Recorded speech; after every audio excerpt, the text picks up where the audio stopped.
सहनाववतु सहनौ भुनक्तु सह वीर्यं करवावहै तेजस्विनावधीतमस्तु मा विद्विषावहै। ओम शांति शांति शांति।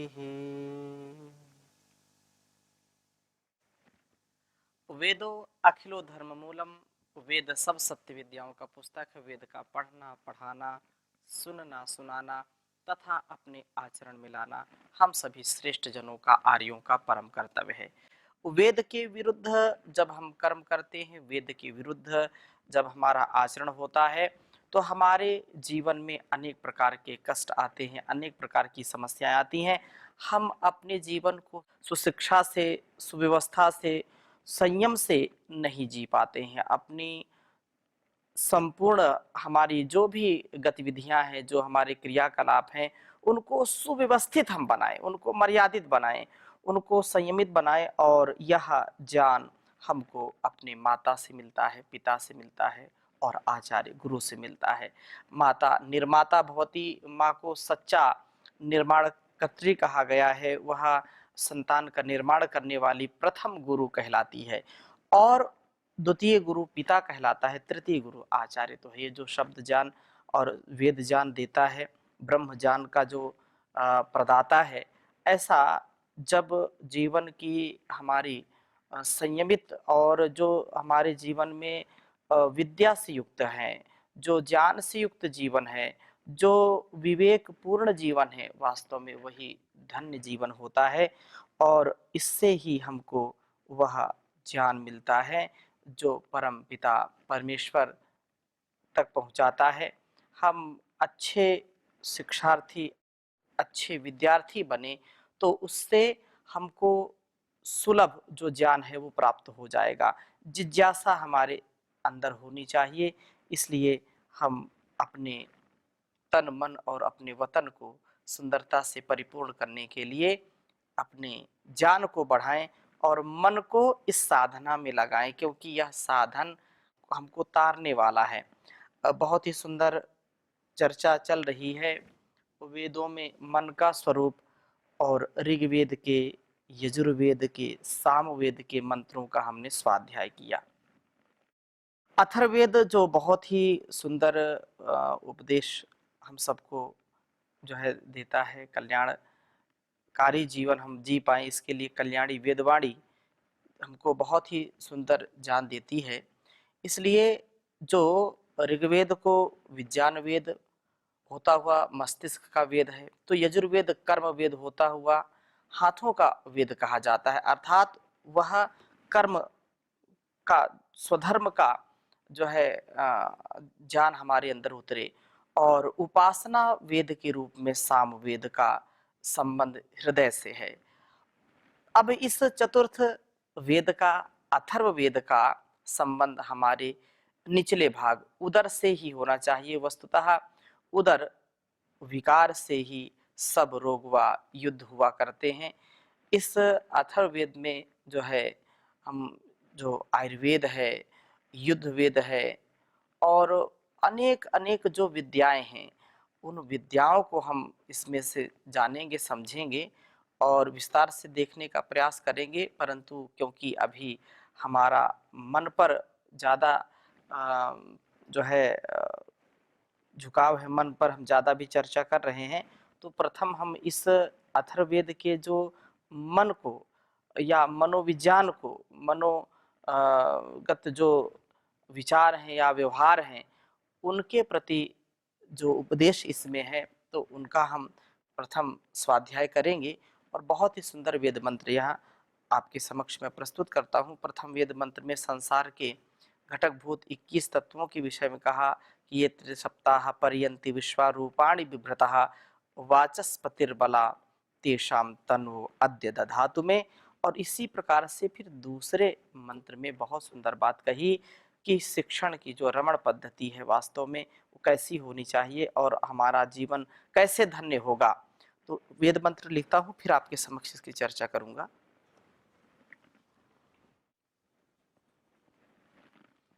ओम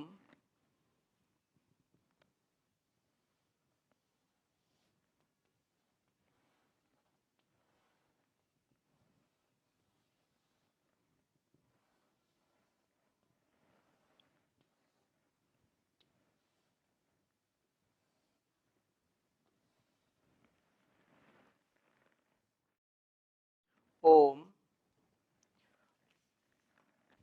पुनरेहि वाचस्पति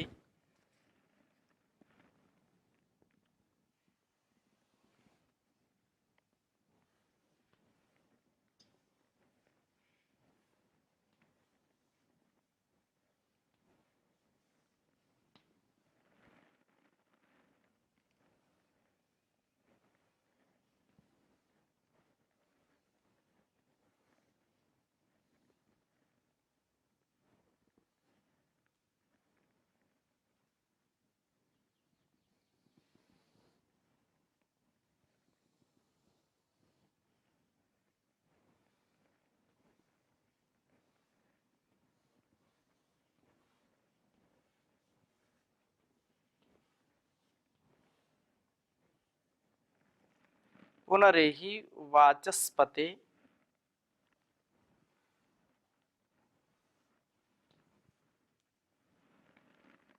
देवेन मनसा सह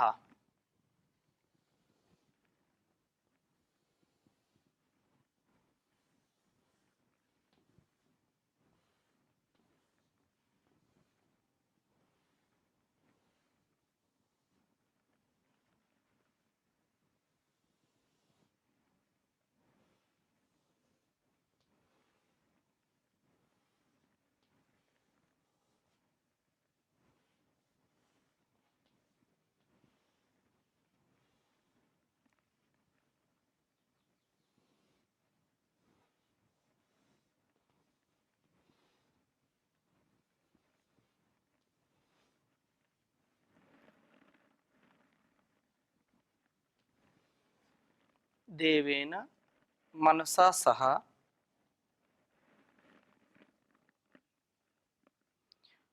वसोस्पते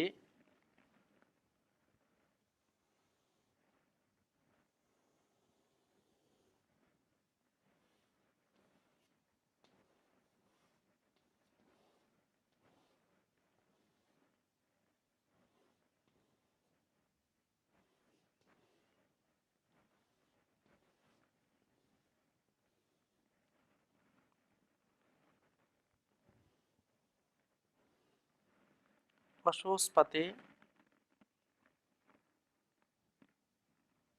निरमय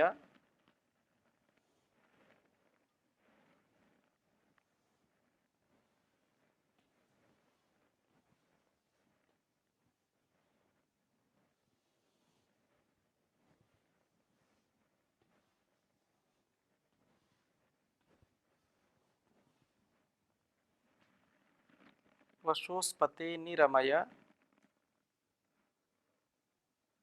मयि वास्तु मयि श्रुतम्।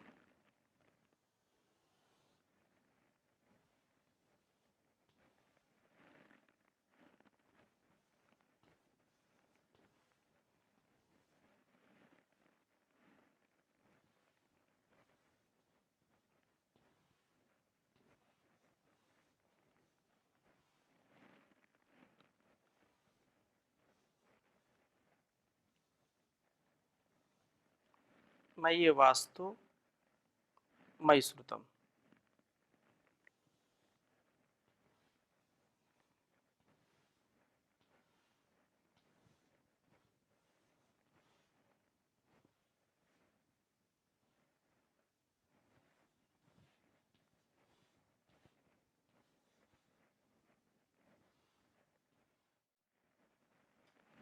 अथर्ववेद का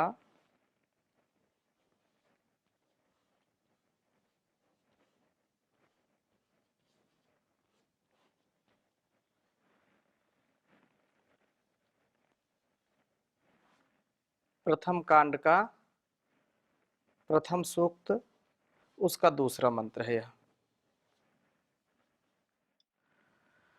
ओम पुनरेहि वाचस्पते देवेन मनसा सह वसोस्पते निरमयमयि वास्तु मयि श्रुतम्। ॐ पुनरेहि वाचस्पते देवेन मनसा सह वसोस्पते निरमयमयि वास्तु मयि श्रुतम्।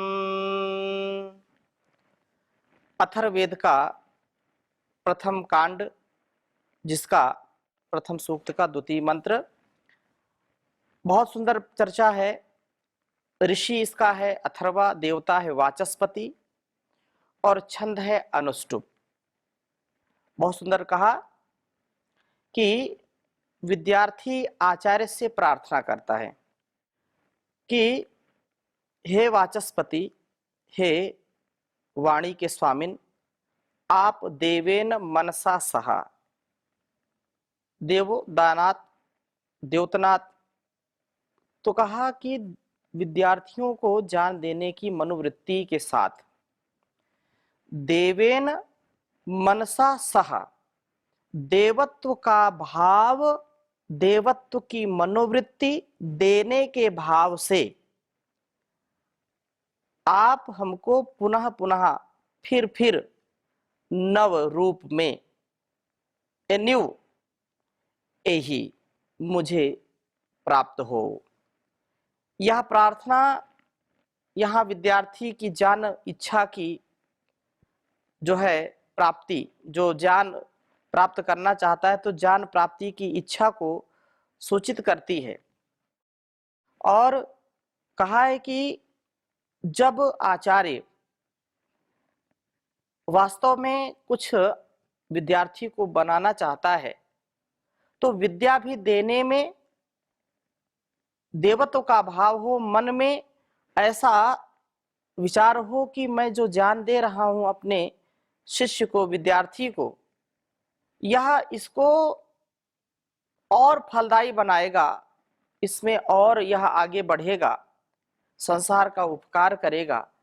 इसलिए मैं जो कुछ भी इसको ज्ञान देता हूं मेरे मन में मनसा, देवेन मनसा सा, अर्थात यह जो दान देने की, ज्ञान देने की, विद्या देने की मनोवृत्ति है, उसके साथ जब आप मुझको प्राप्त होंगे, बार बार प्राप्त होंगे, नई नई जो खोजें हैं, नया नया जो आविष्कार है, उस नवीन आविष्कार से, नई नई खोजों से, नए नए ज्ञान से आप अपने संपूर्ण ज्ञान से हमको अभिषिक्त करने का, अभिसिंचित करने का जो है, जो मन है, जो मनोवृत्ति है, उसके साथ हमको आप प्राप्त होइए।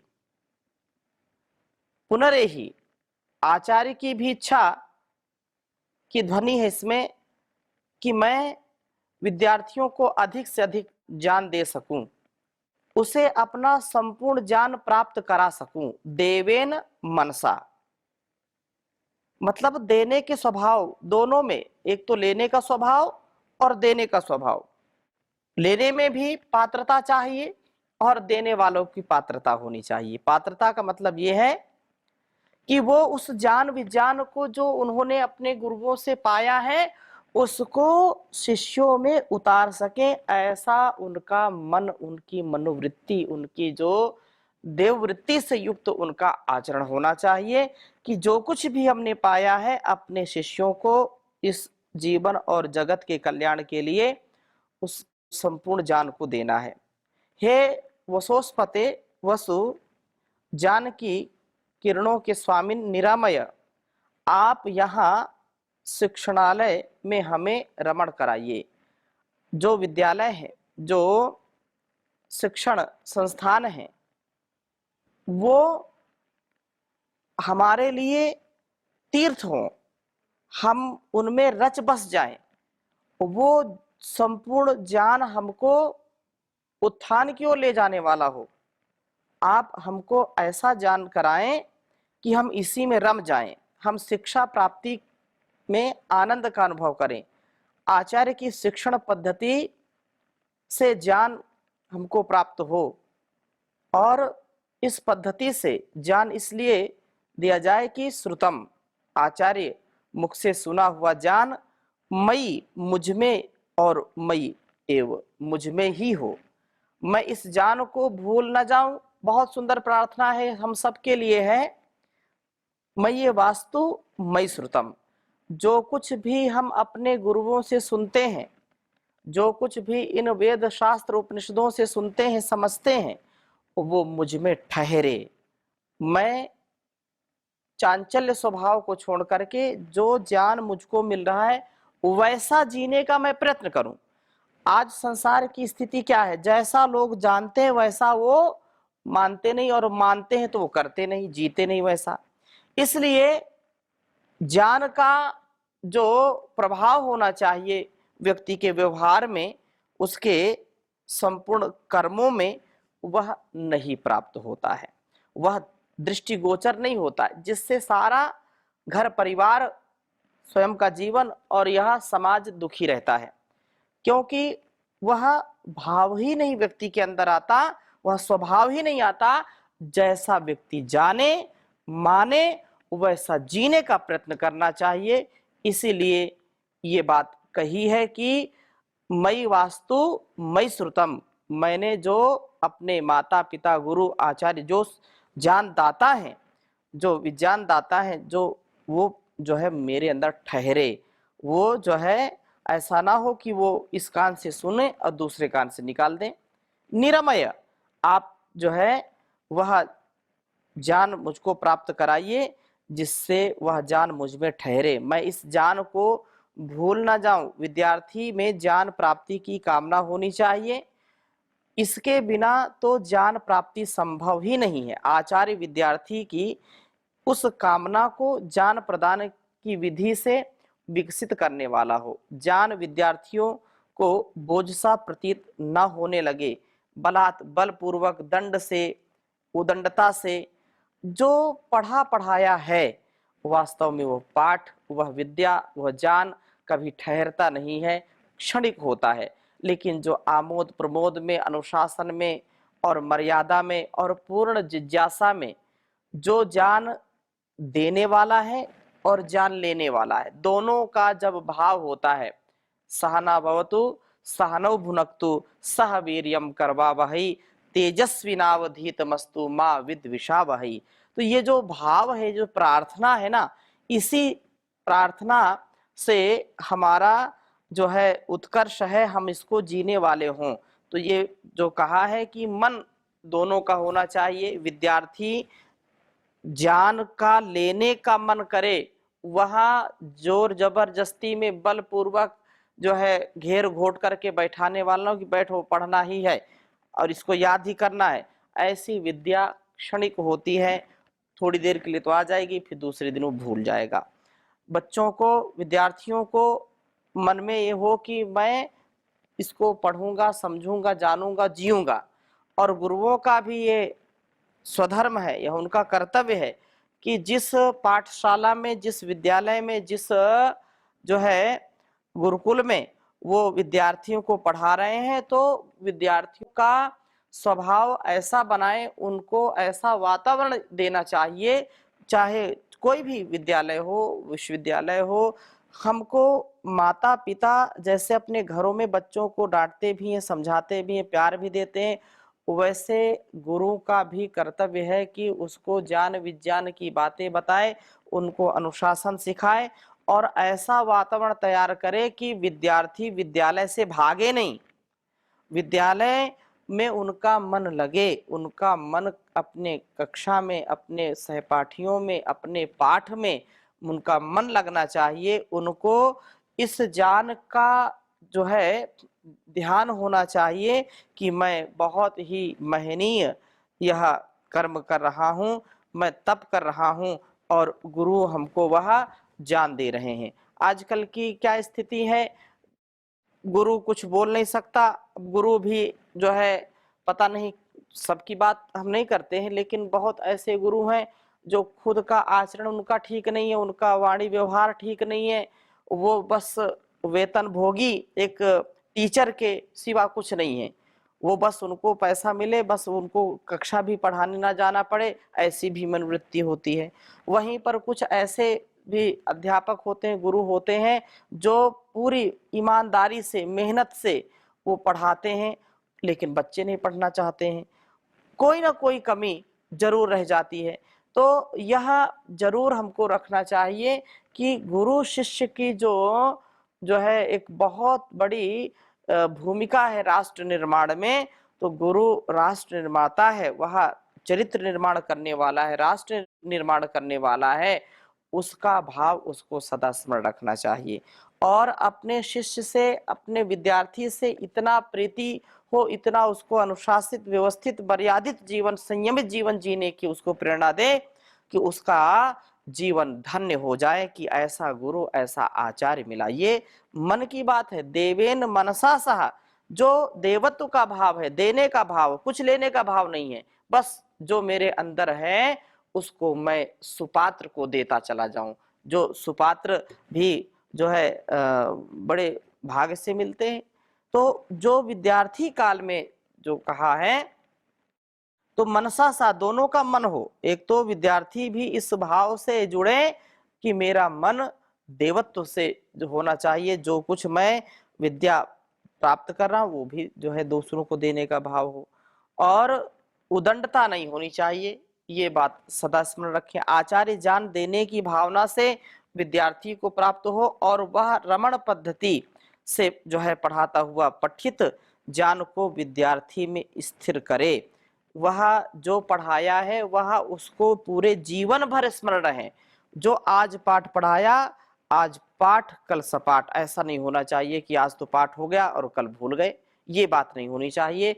ऐसा पढ़ाए उसको कि उसको कभी भूले नहीं। यह और उसको पढ़ाने की पद्धति भी बहुत प्रिय होनी चाहिए, प्रीतिपूर्वक होनी चाहिए, बहुत ही प्रेम से होना चाहिए। और वह जो है प्रामाणिकता के साथ, शुद्धता, पवित्रता के साथ, शुचिता के साथ यह शिक्षण कार्य करे। तो वह जो ज्ञान देगा, जो विद्या देगा, वो विद्यार्थी का सदा कल्याण करने वाला होगा। इसमें लेश मात्र कहीं कोई कमी ना रह जाए, इस बात का सदा ध्यान रखें। तो विद्यार्थी खुद ही अपने जो है ज्ञान प्राप्त करें, क्योंकि विद्या चतुर्भी प्रकार ही विद्या की जो है उपयोगिता होती है। विद्या आती है आगम कालीन, स्वाध्याय कालीन, प्रवचन कालीन और फिर व्यवहार कालीन। अर्थात 25% विद्या तो आगम काल जब हम पढ़ाते हैं, किसी को समझाते हैं या किसी से हम सुनते हैं, तो केवल 25% ही विद्या हमारे जीवन में उतरती है या 25% ही घटित होती है। फिर जब तक उसका स्वाध्याय नहीं करेंगे तब तक आएगी नहीं। फिर उसको जो पढ़ा सुना जाना है उसको और उसका मंथन करना, स्वाध्याय करना, चिंतन करना, और फिर जो है ये 50% विद्या पूरी हो गई। फिर उसको दूसरों को जैसा हमने जो है सुना था, जैसा हमने पढ़ा, अनुभव किया, वैसा दूसरों को बताना, वो जो है प्रवचन काल हो गया। और इसी प्रकार से फिर जब उसको हम अपने आचरण में उतारते हैं, प्रवचन काल तक तो 75% हो गया, लेकिन 25 फिर भी बाकी है। 25% और विद्या आए तो 100% विद्या हमारे जीवन में घटित तो होगी। तो उसके लिए आचरण में लाना, जिसको सुनना, समझना, बोलना और जीना, तो फिर हमारा जीवन धन्य हो जाता है। तो यह ज्ञान का जो है दीपक हमारे सदा मन में जलता रहे। और अध्यापक और शिष्य दोनों के लिए बात कही है, देवेन मनसा सहा, मन देवत्व से हो, युक्त हो और मनोवृत्ति के साथ ज्ञान देने की प्रवृत्ति हो, ज्ञान लेने की प्रवृत्ति हो, तो जीवन जरूर धन्य होगा। आज यहीं पर विराम लेते हैं, शेष चर्चा अगली कक्षा में करेंगे। ओम शांति शांति शांति।